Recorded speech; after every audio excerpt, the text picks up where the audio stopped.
Welcome and thank you for joining us for this episode of Ask Amy. Joining me today is Ken Smiley, Executive Vice President at Amegy Bank. Thank you so much for coming in today. Oh, it's my pleasure. Thanks for having me. Yes, because we want to talk to you about the very important topic of check fraud. I get so many complaints and probably starting last year, we just noticed a lot of them, and that's when I first reached out to you. Right. Was last year when consumers were writing me and saying, oh my gosh, I wrote a check to the Department of Motor Vehicles to renew my registration for $75 and then found out, 4 weeks later that somebody had washed it and changed it to $25,000. Yeah, we see a lot of that. And last year was a year that we saw a massive increase from the year before. So from 21 to 22, an 84% increase in the number of check fraud 84% increase in the number of check fraud. And you were saying, so the American Bankers Association sort of keeps track of a lot of those numbers, and you were saying that's what was reported. That's what was reported. Not every bank is going to report every case, or consumers aren't going to necessarily report that to law enforcement. So it's a high number and obviously a very large increase. And, the estimates ABA puts out, the American Bankers Association puts out stats every 2 years. The estimate, they think, for last year, 22, is probably going to be about $24 billion. Now, that includes all check fraud, not just consumer. And meaning commercial and any sort businesses and consumer, yeah. You bet. Got it. I mean, and the reason why I thought this was an interesting topic to broach is because anytime we do a story about auto bill pay or any sort of online bill pay, I have so many people that say, that's why I don't do that. I'm never messing with that online stuff. I write all my checks. I carry them directly to the post office. And I'm like, wait a minute. So checks, it's sort of a misconception that they're safer. It is a misconception because if you think about it, you're putting out a piece of paper into the public, whether it's through your own mailbox or at the post office or however you get it put into the mail system that has your account number, your routing number to the bank, which identifies the bank, your signature, your name and address, everything that either somebody could counterfeit that item and look exactly like and change the amount, or, as we talked before, about check washing, which is simply a criminal that would get your check somehow, whether it's stealing it out of a mailbox at the post office or your home, or somewhere internally, wherever that check is going. Somebody's sifting it out. There's a lot of different places where somebody could steal a check, covering the signature part and then washing the rest of it. Yeah. And having a blank check with your signature. That's scary. Scary. And by the way, just routine type household items like nail polish remover is all that's needed. I know that when we first did this story last year, when we started hearing all these complaints, you can go online on YouTube, and it's not that difficult. You think these are experts. It's not that hard. But we want to give a lot of tips throughout this entire episode, useful tips, but I think the biggest takeaway is stop writing checks. We would love, us bankers would love people to use an alternative form of payment just because it's just too easy to steal an item and then reproduce it or change it. And there are so many alternatives that are much safer. Right. And we're going to talk about some of those alternatives.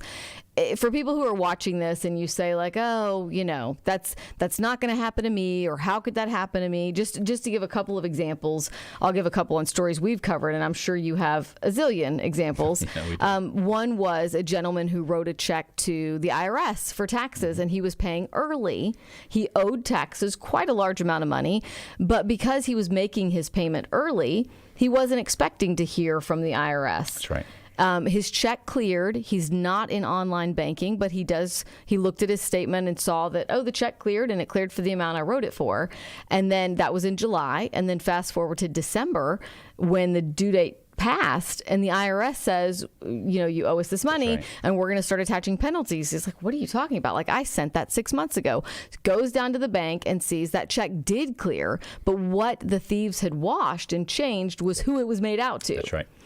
He would have never noticed that because he didn't do online banking and didn't see a copy of that check that had cleared. Is that another good reason for? It's a great reason for well, again, if you can there are tons of alternatives to make the payment, especially on your taxes. And so the IRS will have on their website different ways to go about paying their taxes. Or if you use a service, then they're going to have different ways that you can go ahead and pay that tax. So yes, there are alternatives to that. And that change of payee, if you will, or alteration is where we're seeing a tremendous amount of volume of fraud. Because that alerts, if you see a check that you didn't write, then that's, it goes off in your head. But if you see one that you wrote, and especially for the same amount, you're going to, okay, well, everything's great. Yeah, it went through. And I would encourage everybody to have online banking. Almost every bank has that. There are alerts that you can put on for checks that clear or other items that clear for certain amounts or over. So there's a ton of resources out there. Talk to your bank about how to best protect yourself. And banks are going to have on their websites, hey, how do I protect myself against fraud, no matter what it is, whether it is check fraud or some other type of fraud. Right. And you said you largely deal with a lot of businesses, which the commercial side of it, which is small business, but there's a lot of fraud there too. There's every size business has fraud. And one of the stats that's interesting is that the last time they put the information out is that 70% of businesses have had at least attempted check fraud. 70%. Wow. 70. Yeah. That's businesses. We don't know the number for consumers, but that's a tremendous amount. And, obviously that's an opportunity for criminals to swing for the fences, but businesses can have other services and things that they do internally and hire people to watch those items. Right. Consumers, it's their own account. Right. So you're kind of on your own. And you think, I'm only maybe writing 2 checks a month. If that, it only takes 1. And one of the reasons that we reached out to you last year when we were looking into this problem was that the people who were coming to us, and they weren't Amegy Bank customers, but you agreed to sort of break down and explain the situation and what banks were seeing, was that it was taking them so long when they reported the fraud they're like, hey, this was theft. Now give me my money back to the bank. And the banks are like, we're going to need some time to look into this. Well, they do, because oftentimes what happens is that a check on, say, Bank X is taken to Bank Y and deposited. And then what happens is that then when it gets back to Bank X, if it's the same amount and it's a check that is accepted, nobody will know until the consumer says, well, wait a minute. That didn't go to the right party. And that takes time because, of course, like with the example of the IRS, he didn't find out for weeks or months. And so if you're paying your electric bill, it could be a couple weeks before they send you this notice that, hey, you're past due. Right. And so then the clock starts, and you can imagine with those numbers that we talked about, all banks are dealing with a spike.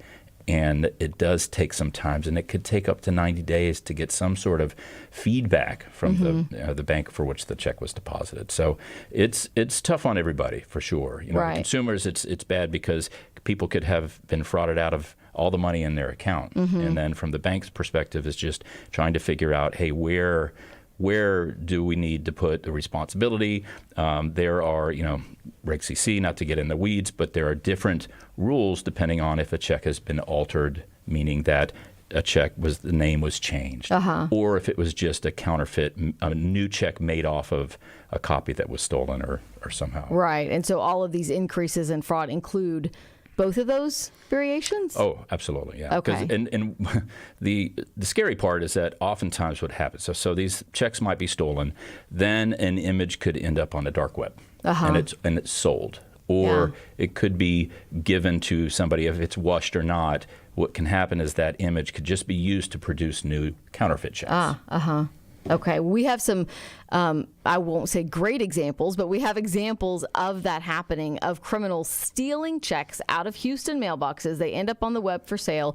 We're going to show you our investigation into that when we come back. But then we also want to talk to you a lot about obviously how people, aside from not writing checks, which that's the takeaway, folks, some other things that can help you if you are writing that one check, and then some alternative ways to pay. If you're sitting there going, well, then how am I supposed to pay my bills? We'll be right back.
Welcome back to this segment of Ask Amy. Today we are talking about check fraud, the huge spike or increase that we're seeing in check fraud and that banks are dealing with now. Ken Smiley is with Amegy Bank. And, you know, you've been in the banking business, you said, for more than 30 years. Yeah. Can you remember when check fraud came about? Oh, gosh. I mean, checks have been around forever. And, you know, I'm sure the first time somebody wrote a check, somebody was thinking about how they steal it. I had mentioned to you the name of Frank Abagnale, which is the story behind Catch Me If You Can. Right. It's an interesting story. But famously, you know, 50 plus years ago, he was perpetrating check fraud. Now, granted, the technology was very different. And he went on to do just incredibly, fraudulent things. Right. But it's been around forever. It's now the problem is that technology provides for a much easier way to perpetrate check fraud. So a very old crime, and it could go from very crude and simple to one person rifling through mailboxes to That's often where it starts. Yeah, to very organized crime. Absolutely. So you're often seeing these as some sort of organized crime that will hire people to do kind of the dirty work, and then they organize how they get these accounts open. By the way, with real information, all right, but a fake identity. So a person's fake, but it's a real information about an address with a person and so forth.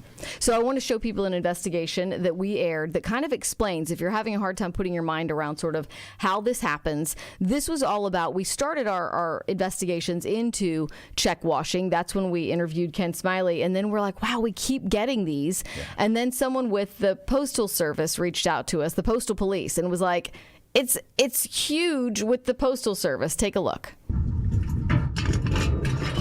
A broken box here. Awful. Awful. A seemingly isolated case there. $6,300, it's a lot of money. KPRC2 Investigates has introduced you to victims. This is the check that I wrote. Their checks stolen out of mailboxes. It was $25. Washed, rewritten, and cashed for thousands more, made out to strangers. The check had cleared, but it was written for $7,800 to an unknown person. But we've learned what's happening now is much bigger. It's happening everywhere, but Texas, New York, California, Ohio, and Florida are by far the worst. Frank Albergo is the president of the Postal Police Officers Association. Forget the one-offs where thieves go box to box to steal mail. These are volume attacks. Hundreds of victims in one volume attack.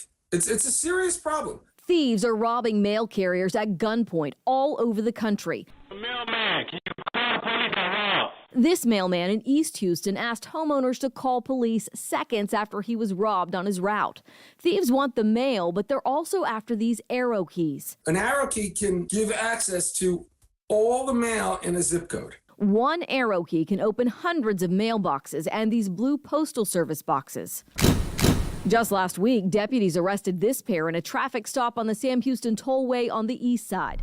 Cops say they found cocaine, marijuana, 120 pieces of mail, and a U.S. Postal Service master key. Albergo said when carriers are robbed of the keys, the Postal Service knows which zip code is at risk, but they don't share that information with people who live there. Not only do they not notify people, they downplay the problem. And we've learned crooks are selling the keys online for up to $1,000.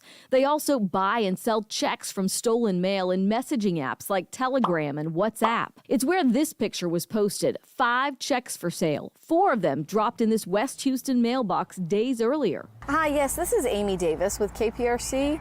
I'm looking at a check that you wrote. It has been posted for sale online. We called the owners to let them know their checks and their bank accounts were exposed. It was panic. Jeremy Lord rushed to his bank to cancel the check he had written to his insurance company. The bank did recommend closing the account and also advised that I be very careful about writing checks moving forward. The U.S. Postal Inspection Service does admit it's seen an increase in mail theft complaints and robberies of postal employees that started during the pandemic. At that same time, the agency benched its entire postal police force by issuing this August 2020 advisory, limiting their jurisdiction to protecting Postal Service premises only. And since then, mail theft has absolutely exploded. I mean, obviously there's a correlation. We were just pulled, and it makes no sense. You have a badge. Correct. You have a gun. Yes. You have handcuffs. Yes. Landy Layton is a Postal Police Association member. He's served in Houston since 2010, but says sitting on the sidelines watching mail theft surge makes him feel useless. If we're not out there to see it, deter it, prevent it, obviously you're going to get what we have now, which is a spike in all that. No one from the Postal Service would talk with us on camera, but when we asked for all reported cases of mail theft in Greater Houston, they told us in 2021 they received more than 8,400 complaints of mail theft here. The most complaints came from zip code 77494, 232 complaints here in the Katy Cinco Ranch area. But no matter where you live, the best thing you can do to protect yourself and your money, never, ever put a check in the mail. It's similar to McDonald's saying don't eat hamburgers. I mean, that's literally what's happening. We're literally telling people don't mail anything in a blue collection box. The Postal Service brand is being destroyed, and they're allowing it to happen. They have a police force. It's called the Postal Police Force. They should use it. All right, so the takeaway there, never ever put a check in the mail. One question that I had for you, because this is so rampant and it is taking so much time and so many resources away from banks, is are any of these people or how many of these people are getting prosecuted, the criminals? Well, it is a bit of a problem. You know, law enforcement is often, understaffed, and then they're having to deal with, violent crimes and other things. So, and then the FBI will get involved depending on the size. So, yes, the smaller ones are really difficult. What they will concentrate more on is that they can find connection to a larger ring to really bring down an organization. Yeah. So the individuals, yes, people get caught, and every day somewhere in a bank in Houston, somebody is being caught because of the fact that they're bringing something in, and we've already have information because we kind of have to share some information out there about what's going on. Right.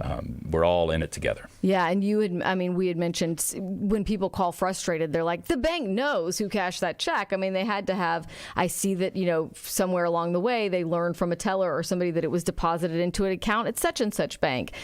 But that's not always easy. It's sort of a rabbit hole. It's really not. Because what can happen is somebody could take some real information, my information, if they have that, make a fake ID with somebody else's face on it, go open an account. Right. And then at that point, get checks, counterfeit them or alter them and deposit in there and make the withdrawal as soon as they can. Wow. So oftentimes through an ATM too, because you can deposit checks through an ATM. That's more difficult because nobody's there at 10 o'clock at night when somebody might be making a deposit. Right. And so then it just shows you sort of the level of sophistication. It can start as a very crude crime, somebody just rifling through mailboxes, all the way to this organized crime with multiple layers involved. So now that you've learned all this, when we come back, we want to talk about alternatives to writing checks. I know landscaping companies, they want you to put a check in the mail. And I'm like, I'm sorry, I'm not doing that anymore. I would just feel foolish now if I did. There are other ways to pay just about all of your bills. We're going to discuss those things when we come back.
Welcome back to Ask Amy. Joining me is Ken Smiley with Amegy Bank. So now that we've laid the groundwork, we've told people why they don't want to be writing checks.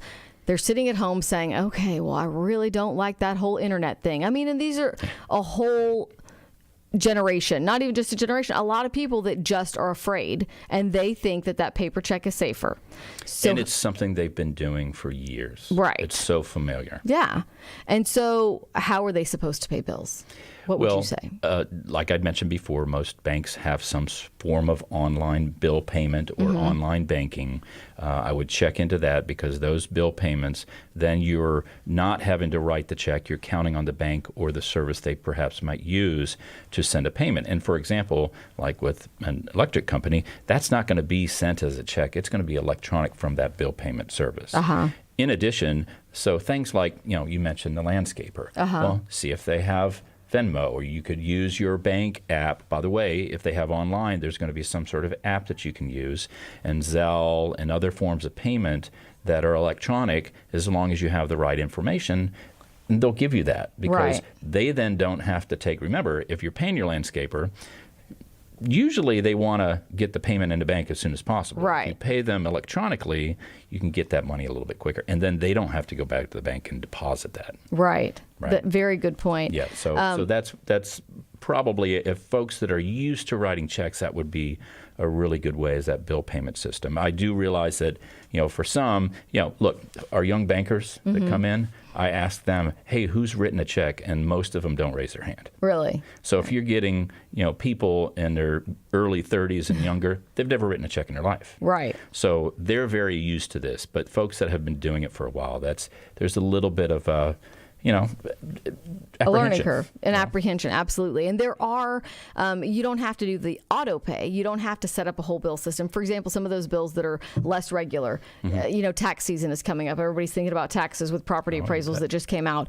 Harris County Tax Appraisal District will take an e-check. So basically, instead of sitting down, opening your checkbook and writing out the check, when you get ready to make your payment, you can go online and you input your routing number right there to the Harris County Tax Appraisal District. You never have to worry about somebody intercepting your payment. Yeah, I would say that, certainly companies and governments, from a tax perspective, can debit if you sign up for that. And I would, say that should be in, the thoughts about how you do make your payments, because the information that produces your bill is the same information that would go to debit somebody's account. However, most companies now, or governments from a tax perspective, give you the option, instead of them pulling it from you, for example, you're pushing the payment like you described. Right. And you don't have to. And that could be through your bank account. And if you're uncomfortable even putting your bank account in there, well, maybe you have a debit card or a credit card. Right. Very that's good points. You gave a very, very practical tip that for those people that are still going to write checks, or they're like, I'm handing it directly to this person. If you're going to write a check, what type of ink you should write it in? Well, it's a really good question, because the washing of checks, you can really avoid that if you use a gel ink pen. And I would advise everybody to Google, what's the best pen, what's the best gel pen to use to prevent check washing. But gel pens, what happens is that they embed the ink in the paper. Oh. So it's not easily washed. Like a ballpoint, it's going to wash right off. You said blue ballpoint is the easiest. Blue ballpoint is the easiest. Okay. Yep. Those are good things to keep in mind. Because it's on the surface. Right. Whereas the gel pens will embed themselves in. Somebody said Sharpie. I mean, I never do anything in Sharpie, but with the... they'd never be able to read mine if it's in Sharpie, so I think those are more difficult. But I haven't looked into that, but I do believe that's similar to a gel pen, that it's embedding into it. But boy, those are hard to write with. Right. Yeah, okay, so and then we also want to double check the images. We mentioned that. Double check the images from your account. And if you sign up for online banking, if you've already got an account at a traditional bank, they'll let you do that, and it's so easy. So then anytime you write a check, go in and just check the image and make sure it is made out to who you intended it to be made out to. That's the great news now, is that when you write a check, when Check 21 happened back after 9/11, banks don't send physical checks as we did, believe it or not, in the bellies of planes or across town. They're all imaged. And so those images will show up on your bank online system or through your app. And so you can quickly check to see. You could also have alerts set up to, hey, let me know when a check is paid, maybe over $25 or something of that nature. So, and by the way, if you are a little bit intimidated about the technology, go see your bank. Go visit them. Mm-hmm. You could certainly call, and they will be glad. Trust me, we'll be glad to walk you through how to better protect yourself and be a little bit more aware of what's happening with your account. Right. You said earlier that a lot of the people who are apprehensive about getting away from writing checks and going online and doing online bill pay, a lot of it because they're not familiar with the technology. They think, oh my gosh, somebody's going to, hack my computer or the computer system of the bank. But you said the biggest security issue is what people are doing on their computers and on their phones. I would just say that email and text is not secure. Mm-hmm. One, if you have a computer, please make sure you have updated antivirus software. Mm-hmm. Check out which laptops or computers might be a little bit better from that standpoint. Not to call out any brands, but that's a good thing to ask when you're purchasing your computer, or call the customer service. What could I do? And then understand that a bank or a credit card company is never going to send a link and say, please sign in to check your account. It's not going to happen. Yeah. So I would just tell people, don't ever click a link on an email. Ever. Yeah. Because, everybody that's out there, I'm sure if you have an email, you've gotten 2 emails today that, hey, your PayPal account has been right. Not picking on PayPal. It could be anybody. Yeah. But, your Netflix or whatever is your disabled. Amazon Prime. Yeah. We can't pay for your subscription. Absolutely. Right. So don't click those. They're all fraud. Yes. Yeah. So that's a way to, because if you do click those, what happens is that then a criminal could put malware or some sort of virus on there that allows them to then get access to your computer. Right. And by the way, not just for consumers. Businesses fall victim to this all the time. Right. And that leads into, other, which is a whole different, conversation, but, wire fraud and other type of electronic fraud that people can get into systems. Right. It's a whole new ball game. It seems like it's been gradual, but I think especially in the last 2 years, it's just... Something about post-pandemic, mm-hmm. it just really spiked. It was ever increasing, but it was more of kind of a slupward ope, and it really just rose last year. And what I think, criminals figured out is it's just too easy with a check. Right. Breaking into people's computers and the things that businesses and people can have to protect them from people getting in, they're out there. Right. But a piece of paper is easy to copy. Right. And your signature's on it. Like I mentioned, all the information you would have, right, that they could counterfeit or just alter it. Yeah. Thank you so much for coming in today. It's my pleasure. Thank you for having me. Yes, if you check the show notes, we will include some good resources for you. If you've been a victim of check fraud, obviously reach out to your bank first, but some other agencies where you can report that to. You'll find all that information in the Ask Amy show notes on click2houston.com. Have a great day.